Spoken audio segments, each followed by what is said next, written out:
Assalamualaikum warahmatullahi wabarakatuh. Pada kesempatan kali ini, saya dan kelompok saya ingin menjelaskan mengenai pegadaian syariah. Jadi yang pertama, definisi pegadaian syariah. Pegadaian syariah sendiri berasal dari prinsip Islam yang dikenal dengan sebutan ran, yang berarti tetap atau lama. Ran adalah menahan barang jaminan pemilik, baik yang bersifat materi atau manfaat tertentu, sebagai jaminan atas pinjaman yang diterimanya. Pegadaian syariah itu teratur pada Peraturan Undang-Undang Nomor 103 Tahun 2000 yang menjadi salah satu peraturan yang menguatkan status pegadaian sebagai perusahaan umum dan masuk pada wilayah BUMN, tepatnya di lingkungan Departemen Republik Indonesia.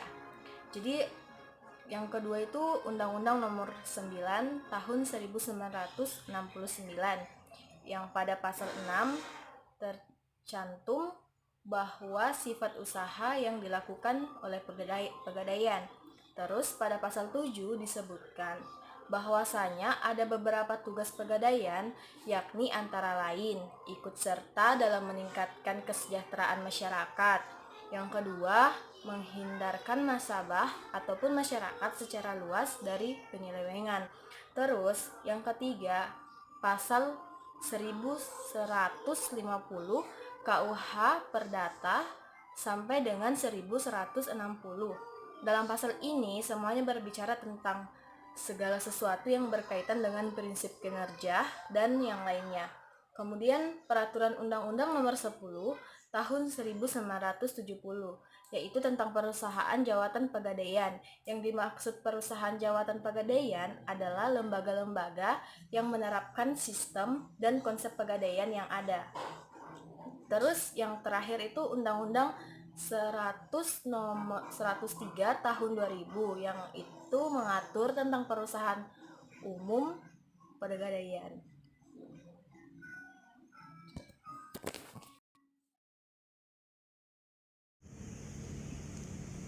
Submateri yang ketiga akan saya bahas yaitu mengenai tentang fatwa DSN. Fatwa DSN dalam pegadaian syariah itu terbagi menjadi 3, yaitu yang pertama fatwa DSN nomor 25 DSN MUI tahun 2002, yang mana DSN ini mengatur tentang rohan, dan ketentuan rohan itu yang mana sudah disebutkan itu murtahin mempunyai hak untuk menahan marhun sampai semua utang rohin itu dilunasi. Jadi barang yang dipegang oleh murtahin itu berhak dipegang oleh murtahin karena si rohin itu belum menyerahkan uang untuk melunasi barang tersebut. Terus yang kedua itu ada marhun dan manfaatnya tetap dimiliki oleh rohin. Yang ketiga itu ada pemeliharaan dan penyimpanan marhun pada dasarnya adalah kewajiban dari rohin. Yang keempat, besar biaya pemeliharaan dan penyimpanan marhun tidak boleh ditentukan berdasarkan jumlah pinjaman. Dan yang terakhir itu ada penjualan dari marhun itu sendiri. Nomor 26 DSN MUI tahun 2002, yang mana fatwa ini mengatur tentang pegadaian emas. Pegadaian emas di sini diperbolehkan tapi dengan dasar ketentuan yang pertama, rohan emas itu diperbolehkan asal akadnya itu berupa akad rohan itu sendiri. Terus yang kedua itu biaya untuk ongkos biaya perawatan itu ditanggung oleh rohin. Dan yang ketiga itu biaya perawatan itu dilakukan seperlunya saja. Terus yang keempat itu biaya operasional itu menggunakan akad ijarah. Fatwa DSN yang ketiga yaitu Fatwa DSN nomor 68 DSN MUI tahun 2008, di mana fatwa ini mengatur tentang rohan tasjili. Apa yang dimaksud dengan rohan tasjili itu? Rohan tasjili adalah rohan di mana dia menggadaikan barang untuk mendapatkan uang. Jadi jaminannya itu berupa barang. Kalau emas tadi kan udah diatur dalam fatwa tersendiri, tapi kalau tasjili ini berupa barang. Dan syaratnya itu barang ini harus ada surat kepemilikan yang sah dan asli. Apa sih barang itu? Contohnya, barang itu bisa dikatakan barang-barang berharga atau seperti BPKB. Biasanya orang-orang kan menggadaikan BPKB. Terus ada surat berharga. Surat berharga itu seperti apa? Seperti sertifikat tanah, terus surat berharga saham atau apapun itu.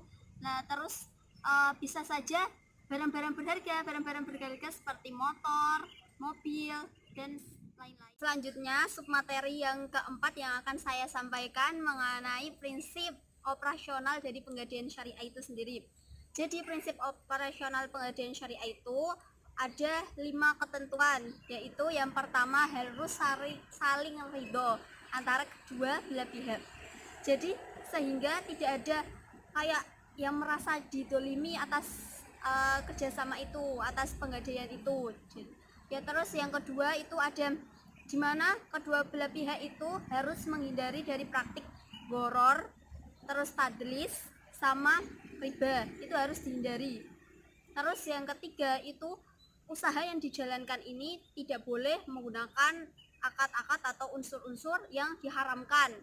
Terus yang keempat itu harus kedua belah pihak itu harus adil, nggak boleh yang satu keuntungannya banyak, yang satu keuntungannya sedikit, itu nggak boleh, karena prinsip keadilan sangat ditekankan dalam penggadaian ini. Terus yang terakhir itu ada, karena ini modelnya penggadaian, maka itu kan berisi utang piutang, maka seharusnya dan haruslah pokoknya harus dicatatkan, dituliskan. Itu sebagai apa sih? Sebagai bukti bahwa terjadi akad rohan pada penggadaian syariah. Submateri yang terakhir yang akan sampaikan adalah mengenai contoh dari lembaga penggadaian syariah itu sendiri.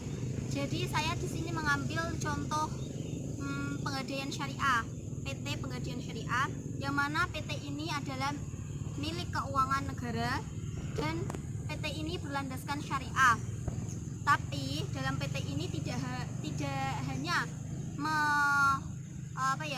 mengoperasionalkan penggadaian, tapi juga produk-produk lain itu juga dioperasionalkan dalam PT tersebut. Seperti apa? Seperti aurum, terus untuk naik haji, terus rohan emas, rohan tanah, dan sebagainya, itu ada di PT tersebut. Tidak hanya itu, PT-PT yang lain juga ada di Indonesia. Seperti apa? PT Jasa Gadai Syariah, itu PT tersendiri tapi tidak dalam naungan pemerintahan. Terus ada PT Kospin Gadai Syariah, terus ada PT Amarta Niaga Sejahtera Syariah, dan masih banyak PT-PT lain di Indonesia yang mengoperasionalkan penggadaian syariah. Sekian penyampaian dari materi penggadaian syariah yang dapat saya sampaikan. Saya dan teman saya mohon maaf apabila ada salah kata atau ucapan yang kurang berkenan. Kurang lebihnya kami mohon maaf. Wallahul muwaffiq ila aqwamit thoriq. Assalamualaikum warahmatullahi wabarakatuh.